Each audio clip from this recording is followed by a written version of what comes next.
Next up, we have Jonathan Wiebe. This past year, he finished his bachelor's degree in psychology at the U of A, the University of Alberta, that is, and will be going into his first year of Yorkville University's Counselling Psychology Master's program this fall. Here he is with Objections to Immortality.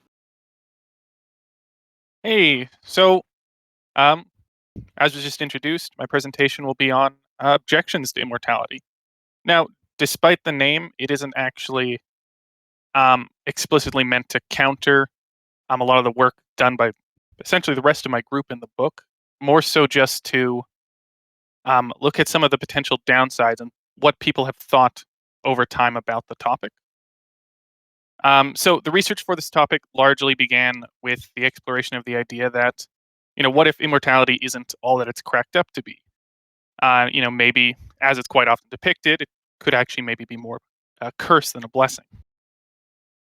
So I'll be discussing a number of ethical, practical, as well as philosophical arguments, both for and against immortality, including some concerns regarding how its achievement could affect our world in terms of population and resource consumption, our obligation to do all we can to reduce human suffering, as well as some takes on how immortality could potentially impact how we live and how we consider what it means to be human beings. So obviously, immortality has been a topic of science fiction or fantasy for quite a while, despite the various pursuits of it throughout history. But as Thomas was saying, there seems to be a lot of progress in these directions. So, though many discussions started off just as stories and kind of what ifs, a lot of these topics hold a lot more significance now as we make more and more progress.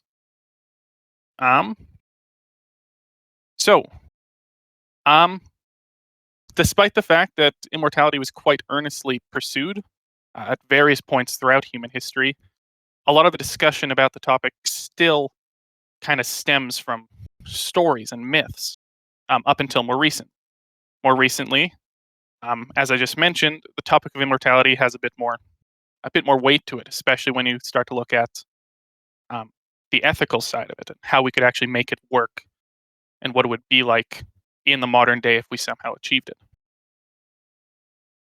So, yeah, I guess I'll just get into some of the actual concerns and objections, beginning with some of the more academic ones and then moving into some of the stories and the philosophy of it down the line. So a lot of these more practical concerns are concerns for us outside of the context of immortality. Like, even if we made no further progress with how long we lived, these are still issues we'd have to address. But when we start discussing the possibility of living for 200, 300 years or indefinitely, they start to take on additional significance. So one big one is population and resource use. As it is, like, people talk about overpopulation a lot. I don't remember how long back or how far back it was, but a paper presented at the UN discussed how, in theory, we could actually sustainably keep alive a population of around 10 to 11 billion people if we made changes to how we dealt with food and how we actually distributed it amongst the planet. So, as it isn't quite as huge of a concern as people often make it out to be. But, if we're projected to hit 11 billion people in about 100 years, what happens if we start to add 10 years to everyone's lives, 20 years, 30 years? And now we get this kind of almost snowballing effect of people are living longer, but presumably not having kids at a reduced rate, which could happen. We see that in some animals. The animals that live longer tend to have fewer offspring. But that is just kind of one additional concern.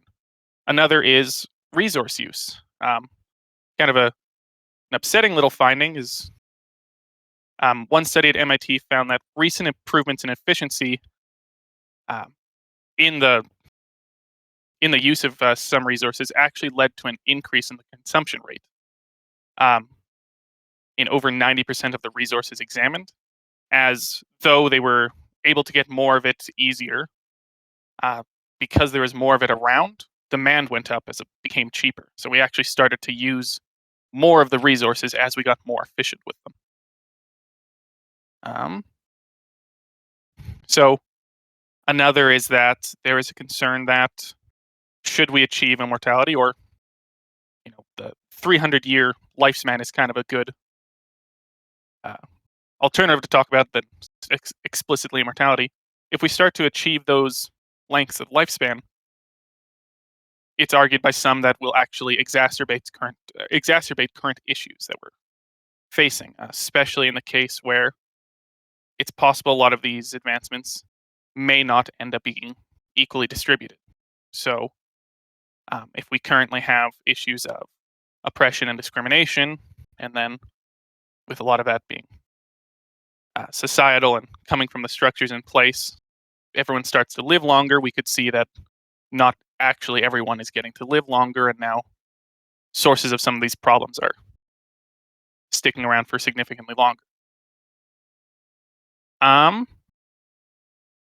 One thing in favor of it, though, is as Thomas had mentioned, we don't want people to live forever in infirmity, right? So if we did discover some way to live forever, it wouldn't really be worthwhile if you continued to age but simply didn't die. And so a lot of the research is not just focused on living longer, but it's living healthier for longer.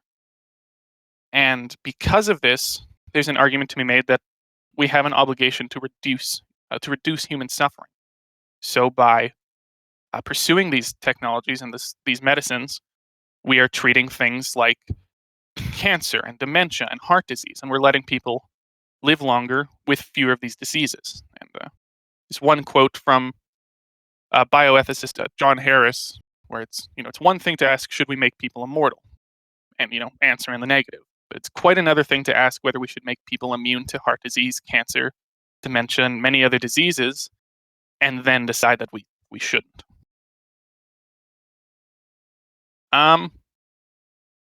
Yeah, the only other big one from academia that I'm going to mention now is just there's a lot of questions about what kind of damage, or I guess what kind of impact would it have on us to live that long? As I'll get into a bit more with the philosophy of it, human existence is in part defined by our mortality. So how does changing that change the human experience? How does that affect our interpersonal relationships? And how will it affect our lives? And how will it affect the interpretation of death? Now, if you live to 80 and die, you've died roughly 2 years, I think, below the average. In 100 years, if we are all living to be 300, you die at 80, you had 200 years ahead of you. So, yeah, they're largely meant more so as things to consider, opposed to actual explicit reasons we shouldn't pursue this, because, as I mentioned, there's a lot of good that can come from it. So now on to the second topic. Basically, stories and philosophical takes on immortality and its many potential woes. So unsurprisingly, there have been quite a few stories told regarding immortality. However, many of these stories don't end up actually speaking kindly to the topic, despite the fact that, interspersed throughout our history, people were actually trying to live forever. So some of the harshest put it forward as no better than an actual curse, whereas the kindest still generally don't conclude it as anything more than maybe worth it for a while, but not actually forever. And just a bit of heads up, some of these stories are going to be kind of all over the place. Some are from At least one is all the way back from ancient Greece with Greek mythology. Some are more recent. One of them is from the Twilight Zone. So it's kind of going to be all over the place. But despite how different many of these stories are in a variety of ways, they end up coming back to a lot of the same points regarding what these people felt about immortality when they wrote or made these stories. So, getting into them, there are some particularly well-known stories that address immortality. Sometimes not explicitly, but things like the legend of the Flying Dutchman. Obviously, there's lots of variants of the legend, but the kind of core of it is always the captain and crew are cursed to be on their ship forever. Some versions of it offer them a way out. Others, they're just stuck there forever. Then we have, I'm probably going to say this wrong, but the Struldbrugs from Gulliver's Travels. And so they're not the focus of the book or anything, but they are someone that, or they're a group of people that are encountered over the course of it, where they live forever, but they continue to deteriorate, and so they're not actually looked upon as favorable.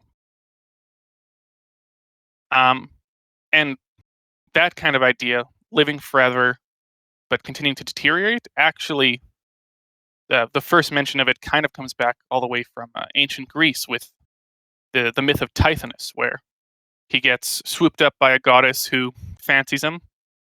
She wants him to be her lover, so she asks Zeus to make him immortal, or to make him live forever. And then Zeus doesn't bother or making it so he stops aging. So he exists for eternity in increasing levels of infirmity. Couple others, just to try and quickly go through some, would be The Mortal Immortal by Mary Shelley, where it covers essentially being the only immortal, and the idea of how, this would be a curse, as you would end up watching everyone you know and love pass on, and you'd be stuck there without them. A poem, The Demon by Mikhail Lermontov, again, might have said that wrong, discusses the idea of how you could be isolated or cast out. And if we're talking about the human race actually achieving immortality, a lot of these concerns become less realistic. In their context, they're kind of reasonable fears. It would suck to be the only person who's immortal. It would suck to be immortal but continuing to age. It'd suck to be immortal and stuck doing the same thing forever. But should we ever achieve something like that, it's not likely to be that way. If we got immortality, like, people would get immortality. Maybe not equally, maybe not everyone, but it would not just be it wouldn't be you alone watching everyone you know and love die. We wouldn't go forward with immortality if it meant you get to live forever and it's all in poor health, right? So a lot of the concerns kind of don't hold up when you actually look at, I guess, more of the realistic possibilities of immortality. But some of them still kind of hold little nuggets, like you might not necessarily watch everyone you know and love die as you're left there, but a lot of the kind of aspects of human suffering would be extended. Any kind of normal human struggle could have the potential of being amplified, as anything that went wrong, it could keep going wrong, it could keep getting worse, and it could keep lasting if you're around forever. And then I'm running low on time, so skipping to the philosophy. The big one I want to mention is from Sir Bernard Williams. Pretty sure he didn't exactly found discussing immortality in a philosophical context, but he made a pretty big impact when he went forward basically saying being immortal would suck, and comparing it to an eternal cocktail party. You would eventually get bored, you'd run out of things to do, and he argued that you would lose who you were. Many people have argued against him, saying that there's no guarantee that it's going to be all doom and gloom. Sure, you might get bored, but does that really that bad? Are you really going to run out of things to do forever? Um, but still, others have said, sure, maybe Williams is wrong, but if you're talking about an eternity of potentially suffering, depending on how bad boredom is for you, maybe it's not worth taking that risk. Um, so that's just about everything I wanted to cover. Though a lot of them are negative about immortality, they're more so meant to be things to consider, and in some cases, things to address. It's hard to get conclusive with a lot of the topics, as it's really hard to say what living forever would be like. We have no idea what living forever would be like. Um, yeah. Thank you. That's essentially all I had. Well, thank you very much. That was great, Jonathan.